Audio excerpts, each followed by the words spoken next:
Yooyyaa harka fuune uummanni Oromoo biyya alaa fi biyya keessatti argamtan bakka jirtan maratti nagaaf jaalalli kiyya isin haa ga'u jechaa yeroo dheeraan booda walitti deebinee jirra. Isinis baga nagaan na eegdani. Anis dheebuu keessan yeroo dheeraa dinqisiifattoonni kiyya biyya alaa fi biyya keessatti argamtan hedduun moonee teessatti baddee qophiilee nuti jaalannu maaliif dhiistee jedhamee gaaffiin yeroo dheeraa na gaafatamaatiidha kan ture.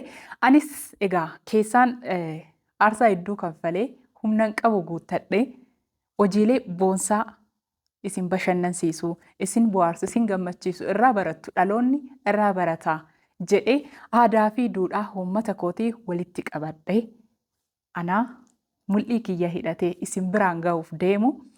Nooruu tuubii yuutuubiin koo kan dura beektan hordoftoota 20,000 ol qabu.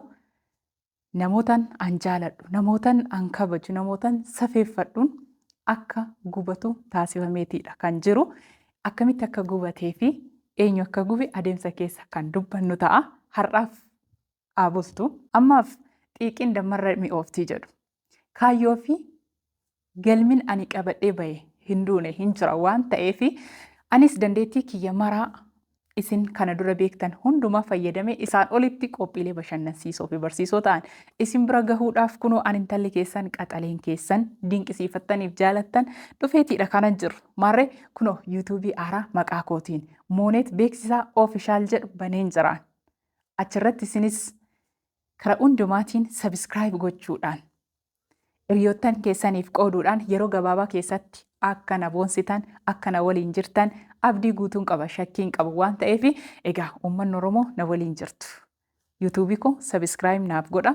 Anis hojiilee isin bashannansiisan, isin barsiisaniif dhalootaaf ergaa ta'an hundumaa qabadhee isiniif hojjechuudhaaf qaxaleen keessan dhufeetiidhaan jira. Akkamittiin na simattu?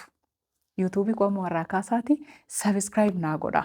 Toora miidiyaa hawaasaa keessan irrattis sheer naa godha. Fayyaa hin dhabiina. Yeroo dhiyootti immoo sagantaalee koo wal duraa duubaan isiniin fe'a ammasitti nagaa naaf ta'a. Isiniin jaalladha.